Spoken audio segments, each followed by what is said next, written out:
안녕하세요. 하루 필수 말씀 충전 하필 큐티 조정환입니다. 오늘 함께 나눌 하나님 말씀은 잠언 17장 15절에서 28절까지 말씀입니다. 악인을 의롭다고 하거나 의인을 악하다고 하는 것은 둘 다 주님께서 싫어하신다라고 이야기를 합니다. 그러니까 참을 이야기해야 되는데 참이 아닌 거짓을 이야기하는 그 모든 것들에 대해서 하나님께서 싫어하신다라고 이야기하는 거죠. 그러니까 하나님께서 아무리 좋은 방식이라도 이 거짓에 대해서 비논리적인 것들에 대해서 하나님께서 거부하신다는 사실을 기억했으면 좋겠습니다. 미련한 사람의 손에 돈이 있다고 한들, 가치 있는 것이 있다고 한들 배울 마음이 없으니 어찌 지혜를 얻겠느냐라고 이렇게 이야기를 하고 있어요. 그러니까 결국에 이 배울 마음이 있는 사람은 이 지혜를 얻게 되겠지만 아무리 가치 있는 돈을 들고 있다 하더라도 미련한 사람은 이 지혜를 얻을 수도 더 가치 있는 것들을 얻을 수도 없는 노릇입니다. 사랑이 언제나 끊어지지 않는 것이 친구이고 고난을 함께 나누도록 태어난 것이 혈육이다 라고 이야기를 합니다. 우리가 예수님께서 우리를 친구 삼아 주셨다라고 하는 것을 생각을 해보면 친구가 자기 목숨을 내어놓는 것보다 더 귀한 사랑이 없다라고 하는 예수님의 말씀과 우리를 형제로 부르시고 형제 삼아 주시는 그런 히브리서의 말씀을 우리가 생각을 해본다면 우리 예수 그리스도야말로 언제나 끊이지 않는 그 사랑을 베풀어 주시는 분이시고 고난을 함께 나누도록 우리 가운데 오셔서 우리와 함께 십자가를 나누어 짊어지시며 우리와 함께 살아가신 분이 우리 예수 그리스도심을 우리가 생각을 해보게 돼요. 우리가 표면적인 어떤 친구와 혈육에 대한 이야기로 이 말씀을 읽어도 좋겠지만 우리에게 그렇게 오신 예수 그리스도를 또 한번 생각을 해보면서 이 말씀 묵상해 보셨으면 좋겠어요. 지각이 없는 사람은 함부로 서약을 하고 빚보증도 잘 선다라고 이야기를 하면서 이 돈에 대한 이야기도 지혜롭게 다루어야 하는 그런 것임을 다시 한번 이야기해주고 있습니다. 벌받기 좋아하는 사람은 싸우기를 좋아해요. 패가 망신을 원하는 사람은 집을 치장하기를 좋아합니다. 너무 꾸미는 거에 화려한 것, 보이는 것에 힘을 쏟는 사람은 패가 망신을 하게 돼요. 우리가 이 말씀 우리가 계속 읽어보게 되는데 하나님께서 보시기에는 이 겉보기 모습이 중요한 게 아니라 그 안에 내면에 무엇이 있는지가 훨씬 더 중요하다는 것을 우리에게 계속 가르쳐주고 계세요.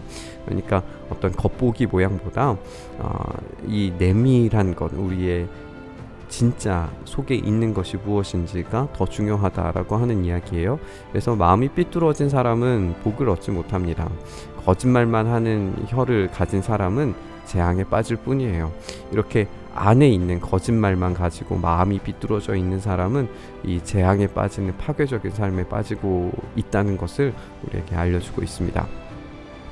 미련한 자식을 둔 부모는 걱정이 그칠 새가 없고 어리석은 자식을 둔 부모는 기쁨이 없다라고 이야기하면서 이 미련한 자식, 어리석은 자식을 둔 이 부모에 대한 이야기를 우리에게 하고 있어요. 그러면 이 부모는 지금 이 아들에 대해서, 이 자녀에 대해서 어떤 태도를 가지고 있는가? 결국에 이 미련한 자식, 어리석은 자식이 하나님 경외에 대해서 알지 못하고 있다라는 거예요. 부모는 이 자녀에게 하나님을 경외하는 것을 가르쳐야 될 책임이 있는 존재입니다.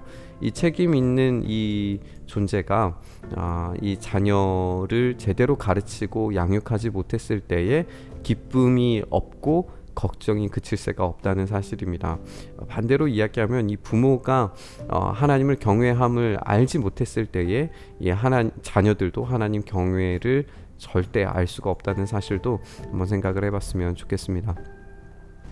즐거운 마음은 병을 낫게 하지만 근심하는 마음은 뼈를 마르게 한다라고 그렇게 이야기를 하고 있어요. 즐거운 마음이 스트레스가 낮아져 있는 어떤 그런 마음일 수 있겠지만 결국 이 즐거운 마음을 우리 잠언 전체를 통해서 살펴보는 것은 하나님께서 주시는 그 평안 가운데 있는 그런 마음입니다. 단지 우리가 즐거운 마음이 아니라 하나님의 그 통치 질서 안에 있는 그 마음을 가지고 있을 때에 우리의 병조차도 낫게 할 정도로 하나님의 통치가 임하게 되겠지만, 근심하는 마음은 뼈가 마를 정도로 이 밖에 있는 삶은, 하나님의 통치 질서 밖에 있는 삶은 파괴적입니다.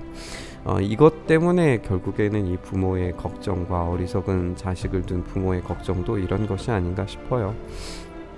우리의 부모의 책임을 다한다는 것이 얼마나 어려운 일인지 우리가 다 잘 알고 있고, 우리의 다음 세대가 이 가르침을 떠나려고 하는 그런 모습들을 많이 발견하게 되겠지만, 그럼에도 불구하고 이 책임을 우리가 놓치지 말아야겠습니다. 우리가 포기하지 않는 기도가 결국에 하나님의 응답을 가져온다는 사실은 우리의 역사적으로도 우리 주님께서도 약속하신 바입니다. 그러니까 우리가 포기하지 말고 그 자녀 양육에 대해서, 하나님 경외를 가르치는 일에 대해서 열심을 좀 내봤으면 좋겠습니다. 아기는 가슴에 안겨준 뇌물을 먹고서 재판을 그르치게 돼요. 마찬가지로 이제 이 뇌물이 가슴에 안겨준, 그러니까 비밀하게 준 그런 뇌물인 거죠. 이것이 이제 재판을 그르치게 되는 그런 방식으로 이루어지게 되는데, 하나님께서는 이것을 그냥 내버려 두시는 게 아니라 이 재판을 왜곡하는 그 악인들 모두를 하나님께서 심판하시는 그 심판이 임한다는 사실도 우리가 기억해야 됩니다. 우리는 이 잠언을 읽을 때에 단지 현상만을 바라보아서는 안 될 것 같아요.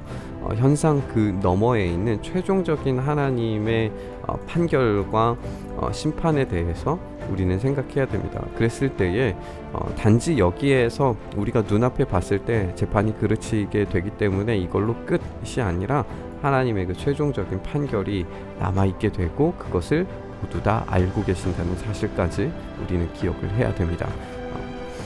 슬기로운 사람의 눈은 지혜를 가까이에서 찾지만 미련한 사람의 눈은 땅끝에 둔다라고 이야기를 하고 있어요.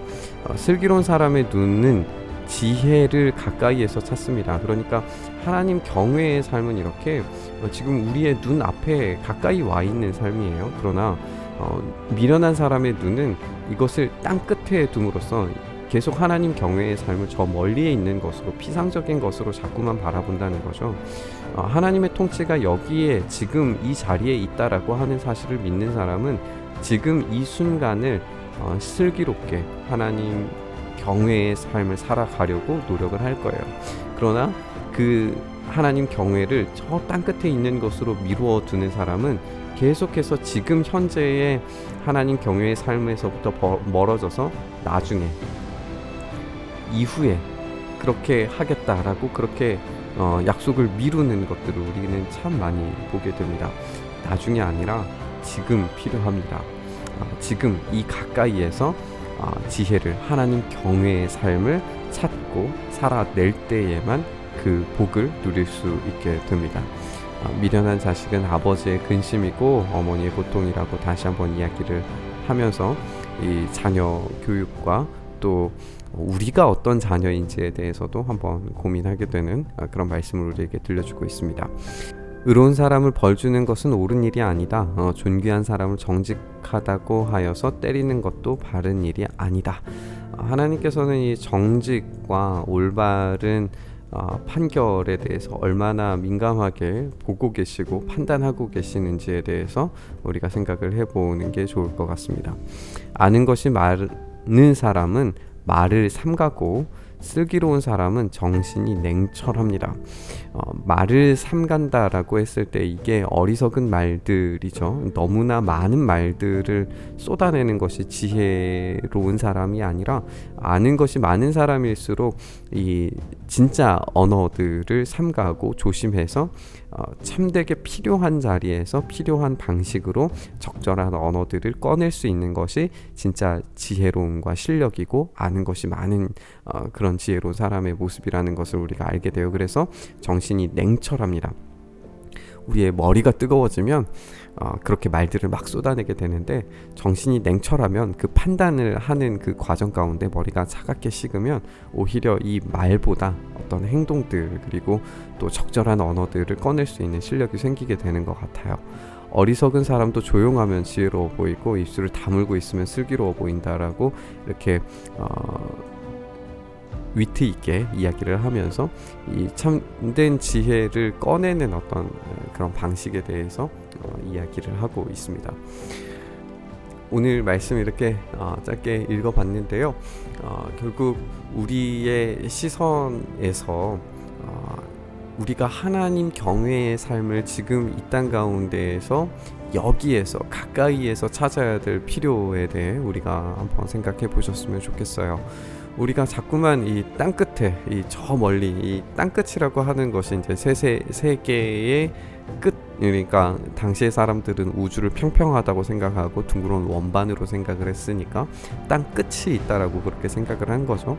그러니까 그 지혜는 저 땅 끝에 있어서 지금 내가 찾을 수 없어. 나는 그것을 유지하지 못할 거야. 내가 그것을 찾으려면 너무나 많은 힘과 능력이 내게는 그게 없어라고 그렇게 생각할지 모르겠지만, 하나님이 말씀하시는 건 뭐냐면 그 지혜가 바로 여기에 있고 그것을 내가 살 수 있는 말씀을 주었고 그 말을 살아낼 수 있는 힘을 내게 주겠다라고 그렇게 말씀하시는 거예요. 그래서 슬기로운 사람은 계속해서 가까이에 우리에게 직접 주어주신 그 말씀을 사랑함으로 살아가겠지만, 미련한 사람은 내가 모르는 것, 나는 알 수 없는 것으로 치부하면서 저 먼 미래의 것으로, 나중의 것으로, 내가 획득하기 힘든 것으로 자꾸만 미룬다는 거죠.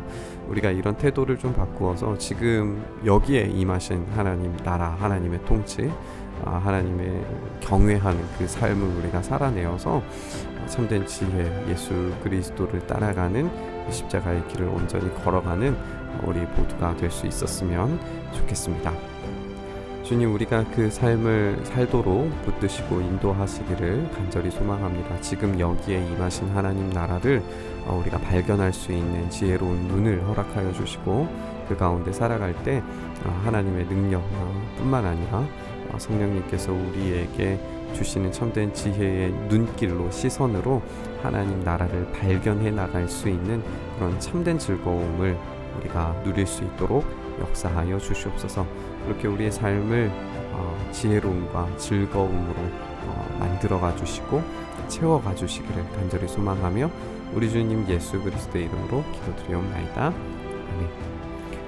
오늘 부딪힌 말씀 가지고 함께 기도의 자리로 나아가시죠.